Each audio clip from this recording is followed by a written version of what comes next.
Hoje eu só tenho ela de avó, né? Nossos outros familiares já partiram. E quem sabe um dia, né? Vamos todos nos encontrarmos, mas enquanto nós temos ela, nós temos que dizer que nós te amamos. E feliz 80 anos.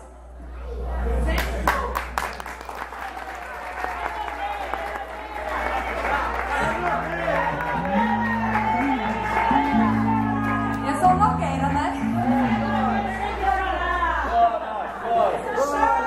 A blogueira tem que chorar, senão não é blogueira. Tem que chorar e tem que beber, não é isso? Mas é de emoção, é de muita alegria, porque nós nos empenhamos muito para organizar a festa, né, junto com a missa. E desde já também eu quero agradecer algumas pessoas que de coração se empenharam, né, em especial minha prima Aline.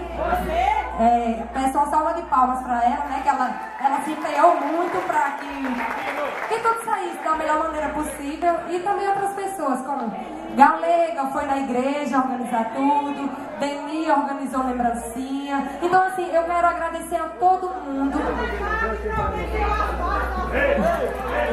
A JK, né,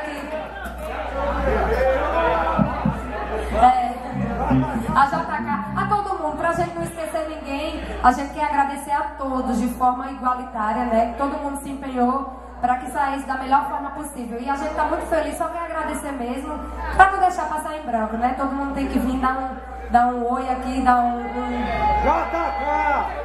Ei, JK! Amanhã a gente vai se reunir lá em casa, né? Quem quiser dar uma passada vai ser um banho de piscina com churrasco. E a gente continua a festa lá. Vamos parar de conversar e de chorar, né? Vamos beber e amar, dançar. Só para lembrar que os cabuetas estão comentando que essa feição deu certo. Paulina e Eliane. Uma terminou com os pares e outra terminou uma piscina. É tudo intriga da oposição.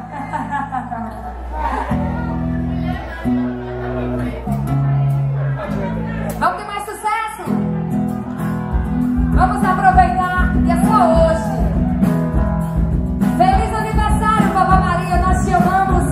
Feliz 80 anos. E vem assim. Meu amor, não me deixa aqui. Por favor, volte para mim. A minha vida sem você não terá nenhum valor. E nada mais me dá prazer se não tiver de volta o seu amor. Meu coração te quer tanto bem e diz que morre de paixão, mas não quer ninguém. E sai